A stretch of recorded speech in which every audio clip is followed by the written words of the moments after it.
जय हिंद साथियों, स्वागत है आपका एक नई वीडियो के ऊपर। मेरा नाम डॉक्टर चंदन है।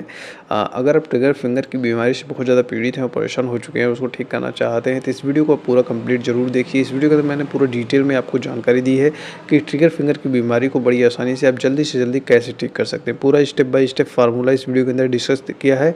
अगर उसको आप फॉलो करते हैं तो निश्चित तौर पर आपको लाभ देखने को मिलने वाला है, ठीक है। और आपकी जो बीमारी है बड़ी आसानी से ठीक की जा सकती है, वो भी बिना किसी सर्जरी के, बिना भी किसी ऑपरेशन के, ठीक है। तो इस वीडियो को आप कंप्लीट वॉच कीजिए। इस वीडियो को देखने के बाद आपकी इस समस्या का समाधान बड़ी आसानी से होने वाला है, ठीक है। अब बात करते हैं पॉइंट नंबर 2 के बारे में। जनरली देखिए माय डियर फ्रेंड, जिसको भी ट्रिगर फिंगर की समस्या होती है वो जनरली हमारे क्लिनिक के ऊपर आता है, या जो भी व्यक्ति होता है वो जनरली इन्हीं सवालों का जवाब जानना चाहता है, ठीक है। तो कुल 5 ऐसे सवाल हैं जिसके बारे में लोग जानना चाहते हैं। तो मैं आपको बता दूं, पहला सवाल रहता है what is the main cause of trigger finger. जितने भी सवाल हैं यहाँ पे मैंने पूरा डिटेल में इसकी जानकारी दी है, तो आपको एकदम निश्चिंत होकर इस वीडियो को देखना है, ठीक है। दूसरा रहता है ट्रिगर फिंगर के लिए एक्सरसाइज। तीसरा रहता है हमारा ट्रिगर फिंगर के लिए क्या क्विक ट्रीटमेंट रहता है जिससे जल्दी रिकवरी हो सके। चौथा हमारा रहता है how to release stuck trigger finger, यानी कि अगर आपकी ट्रिगर फिंगर की वजह से आपकी जो उंगली है वो स्टक हो चुकी है, रुक चुकी है, अकड़ चुकी है, बैठ चुकी है, तो उसको कैसे जल्दी से जल्दी ठीक कर सकते हैं, पूरा डिटेल में इस वीडियो के अंदर जानकारी दी है। साथ में हमने स्प्लिंट के बारे में भी जानकारी दी है, कौन से ऐसे स्प्लिंट हैं जिनका इस्तेमाल करके आप ट्रिगर फिंगर की समस्या को बड़ी आसानी से ठीक कर सकते हैं, ठीक है। तो थोड़ा सा पहले इसके इंट्रोडक्शन के बारे में बात कर लेते हैं कि ट्रिगर फिंगर एक्चुअल में होता क्या है। ट्रिगर फिंगर देखो एक ऐसी अवस्था है जो कि हमारे हाथों के अंदर, टेंडन्स के अंदर होती है, ठीक है। हाथों के अंदर मतलब उंगलियों के अंदर होता है, या तो जो आपका थंब होता है इसके अंदर होता है, ठीक है। तो ये आपका एक उंगली से भी हो सकता है, 2 उंगली में भी हो सकता है, 3 उंगली में भी हो सकता है, 4 उंगलियों में हो सकता है, सभी उंगलियों में एक साथ भी हो सकता है, और सिर्फ ज़्यादातर केस में 1 या 2 ही उंगली होती है जनरली, या तो अंगूठा हो जाता है आपका, ठीक है। तो इसमें बहुत ज़्यादा मतलब कोई फिक्स रूल नहीं है कि एक ही उंगली में होगा, किसी भी उंगली में हो सकता है, और कई साथ एक साथ कई सारी उंगलियों के अंदर भी हो सकता है, मतलब, और साथ में कभी कभी अंगूठा भी आपका इन्वॉल्व हो जाता है, ठीक है। ये जनरली जो होता है मॉर्निंग में, trigger usually worse in the morning, यानी कि जब भी आप सुबह सो के उठते हैं तो आपकी कंडीशन जो होती है ये बहुत ज़्यादा बढ़ जाती है। मॉर्निंग में ज़्यादा होती है, दिन में धीरे धीरे जब डे टू डे लाइफ में आ जाते हैं तो धीरे धीरे कम हो जाती है, ठीक है।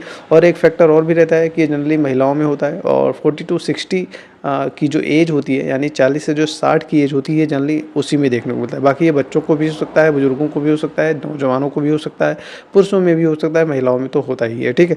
जनरली कॉमनली ये देखा गया है कि महिलाओं में ये समस्या ज़्यादा उत्पन्न होती है, ठीक है। ये थोड़ा सा उसका इंट्रोडक्शन हो गया है। जनरली अगर आपको हम ट्रिगर फिंगर की जो समस्या है वो देखने को मिल लेती है तो उसमें कंडीशन क्या डेवलप हो जाती है। अगर आपको जनरली अगर ट्रिगर फिंगर की समस्या है वो उत्पन्न होती है तो यही सिम्टम्स देखने को मिलते हैं कि देखो, नंबर 1 तो ये सभी को पता है, इसी की वजह से लोग पेशेंट जाते ही है किसी के पास। तो वो ये होता है कि जो उंगली होती है, आपकी जो उंगली होती है वो स्टिफ हो जाती है। किसी किसी की तो उंगली मतलब इतना बैंड हो जाती है, जैसे बैंड हो गई है, ये वाली बैंड हो गई, कोई भी बैंड हो गई, तो बैंड हो गई तो वो सीधी नहीं हो पाती है, ठीक है। सीधी ना होने की वजह से बहुत ज़्यादा क्या है, तकलीफ होने लगती है, काम करने में आपकी रुकावट होने लगती है, ये एक समस्या देखने को मिलती है। और कभी कभी किसी किसी की उंगली एकदम सीधी हो जाती है लेकिन मुड़ती नहीं है, तो ये भी एक समस्या उत्पन्न हो सकती है, ठीक है। बाकी यहाँ पे जब बहुत ज़्यादा टेंडरनेस देखने को मिलती है, स्वेलिंग और सूजन, ये सब चीज़ें देखने को मिलती है, और कभी कभी बम्प देखने को मिलने लगता है, ठीक है। और साथ में कभी कभार क्या है, वहाँ पे बहुत ज़्यादा दर्द भी बहुत ज़्यादा देखने को मिलता है। जब भी आप इसको मोड़ने का प्रयास करेंगे तो दर्द होगा, स्टिफनेस की वजह से। ये सब समस्याएं कॉमनली देखने को मिलती हैं। मतलब कुल मिला के यही सिम्टम्स देखते हैं तो जनरली आप जो है वो डॉक्टर को दिखाने जाते ही हैं, क्योंकि ये खुद ही एक साइन सिम्टम देखने को मिलने वाला है, ठीक है। तो ये कुछ चीज़ें हैं जिसको हम जानना बेहद ज़रूरी होता है। मुख्य रूप से देखो, जो जो व्यक्ति जानना चाहता है वह है what is the main cause of trigger finger. अगर साइंस की बात करते हैं तो साइंस ऐसा मानता है कि कोई एग्जैक्ट कारण नहीं है जिसकी वजह से आपको ट्रिगर फिंगर की समस्या देखने को मिलती है, ठीक है। कुछ रिस्क फैक्टर है जिसके बेस पे हम कहा जाता है कि ये समस्याएं इस वजह से उत्पन्न हुई हैं। मतलब कोई फिक्स कारण नहीं है कि इसी की वजह से आपको ये समस्या उत्पन्न हो रही है, लेकिन कुछ फैक्टर्स हैं जिनके इन्वॉल्वमेंट की वजह से जनरली आपको ये देखने को मिलता है। उसमें होता क्या है कि मान लीजिए आपकी उंगली है, ठीक है, वहाँ पे इरिटेशन होता है, इन्फ्लेमेशन होता है, और हल्का हल्का आपको थिकनिंग होने लगती है, स्वेलिंग होने लगती है, ठीक है। उसी कंडीशन की वजह से आपको ट्रिगर फिंगर की समस्या उत्पन्न होती है। ये मतलब क्लिनिकल जो फीचर होते हैं ये देखने को मिलते हैं। तो बाकी बहुत सारी चीज़ें हैं जिनके बारे में पूरा डिटेल में हम जानकारी देंगे। पूरा इसके अंदर मैंने लिखा है तो आप इसको पढ़ सकते हैं। पूरा डिटेल में पूरी जानकारी दी हुई है, ठीक है, वीडियो के अंदर, ठीक है।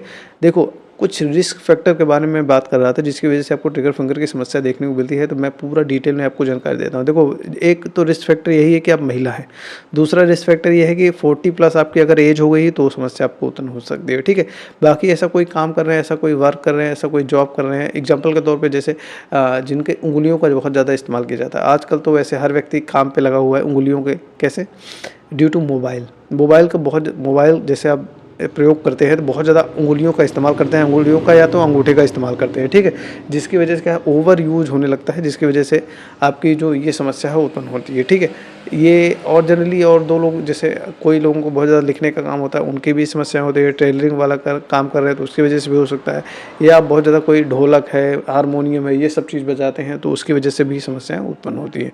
या तो आप फार्मिंग कर रहे हैं, उसमें बहुत ज़्यादा किसी चीज़ में, जिस चीज़ में भी आपका अंगुलियों का इस्तेमाल बहुत ज़्यादा हो रहा होता है, तो उस कंडीशन में हम कह सकते हैं कि इसकी वजह से आपको समस्या उत्पन्न हुई है। जैसे फार्मिंग हो गया, गार्डनिंग हो गया, इंडस्ट्रियल कोई वर्क हो गया, या कोई टूल ऐसा कोई काम करे उसकी वजह से हो सकता है। प्लेइंग इंस्ट्रूमेंट्स, जैसे कि मैंने बताया था आपको, टेनिस खेलते हैं, रैकेट बॉल खेलते हैं, कोई ऐसे काम करते हैं जिसमें हाथों का, उंगलियों को बहुत ज़्यादा प्रयोग हो रहा होता है, तो उस कंडीशन की वजह से मे भी चांसेस हैं कि आपको ट्रिगर फिंगर या ट्रिगर थंब की समस्या उत्पन्न हो जाए, ठीक है।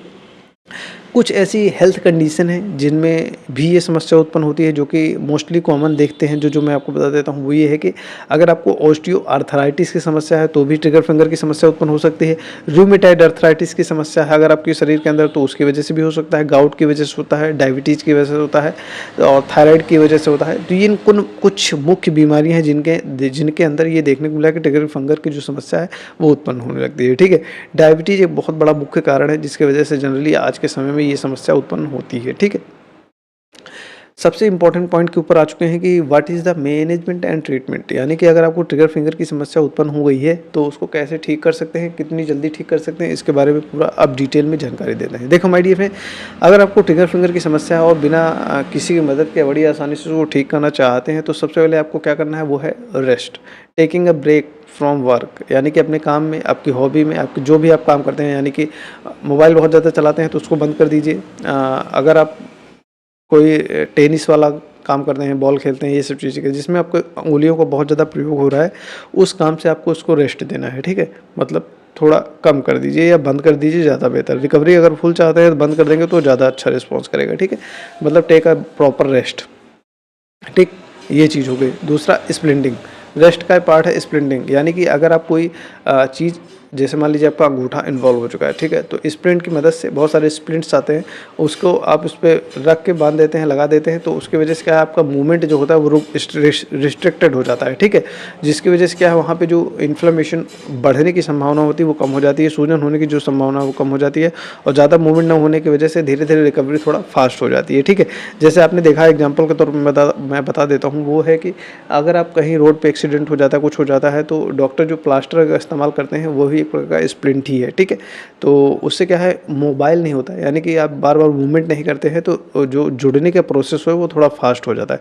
वैसे ही इसके अंदर भी है, अगर आप इसका मूवमेंट जितना रिस्ट्रिक्ट करेंगे उतनी जल्दी आपको रिकवरी हो जाएगी, ठीक है। और दूसरा इसी चीज़ के अंदर होता है वो है एक्सरसाइज के बारे में। देखिए माय डियर फ्रेंड, एक्सरसाइज के रूप में आप बहुत ज़्यादा हैवी एक्सरसाइज तो नहीं कर सकते हैं, लेकिन प्रॉपर धीरे धीरे आप मसाज कर सकते हैं एक्सरसाइज के रूप में, ठीक है। और थोड़ा थोड़ा मूवमेंट कर सकते हैं। साथ में अगर आपको स्क्वीजिंग बॉल आती है, मतलब बॉल आती है जो कि दबाने पे दबती है, ठीक है, उसको बॉल को ले लीजिए और धीरे धीरे उसको अपने हाथों से ऐसे मतलब दबाइए और छोड़िए, रिलैक्स करिए, सकोड़िए, रिलैक्स करिए, सकोड़िए। इसको रेगुलर दिन में 3 से 4 बार कर सकते हैं, ठीक है। ये एक्सरसाइज करते हैं तो इससे आपको थोड़ा इंप्रूवमेंट जल्दी देखने को मिलने वाला है, ठीक है। बाकी अगर मेडिकेशन की बात करें, यानी कि ट्रीटमेंट की बात करते हैं, तो इसके लिए आपको एंटी इन्फ्लामेटरी मेडिसिन देनी पड़ेंगी, ठीक है। अंग्रेजी भी दे सकते हैं, आयुर्वेदिक भी दे सकते हैं, होम्योपैथिक दे सकते हैं। माय डियर फ्रेंड, लेकिन मेरा पर्सनल रिकमेंडेशन है कि अगर आप होम्योपैथिक मेडिसिन लेते हैं तो इसका कोई साइड इफेक्ट नहीं आता है बॉडी के ऊपर आपके, और ये जल्दी से आपकी परमानेंट सोल्यूशन आपको दे देता है, ठीक है। तो एंटी इन्फ्लामेटरी कोई, मतलब आप बहुत ज़्यादा असहनीय दर्द का सामना कर रहे हैं तो आप हल्का सा स्लाइट पेन किलर मेडिसिन ले सकते हैं कोई भी, लेकिन अगर इसका परमानेंट सोल्यूशन चाहते हैं, हमेशा के लिए जड़ से खत्म करना चाहते हैं, ऑपरेशन से बचना चाहते हैं, तो आप DC होम्योपैथिक मेडिसिन के ऊपर शिफ्ट हो जाइए। यही एक तरीका है जिसकी मदद से बड़ी आसानी से आप अपनी इस समस्या को निजात दे सकते हैं, ठीक है। इसी होम्योपैथिक मेडिसिन का इस्तेमाल करते हैं तो बिना किसी ऑपरेशन के अपनी इस बीमारी को ठीक कर सकते हैं। साथ में इसमें स्वेलिंग, सूजन और ये जो है ये समस्याएं बड़ी आसानी से ठीक हो जाती हैं, ठीक है। तो डेफ़िनेटली मैं आपको ये पर्सनल एडवाइस करूँगा कि जितनी जल्दी हो सकता है आप डीसी होम्योपैथिक मेडिसिन्स लेना स्टार्ट कीजिए और अपनी समस्या को हमेशा के लिए अलविदा कहिए, ठीक है?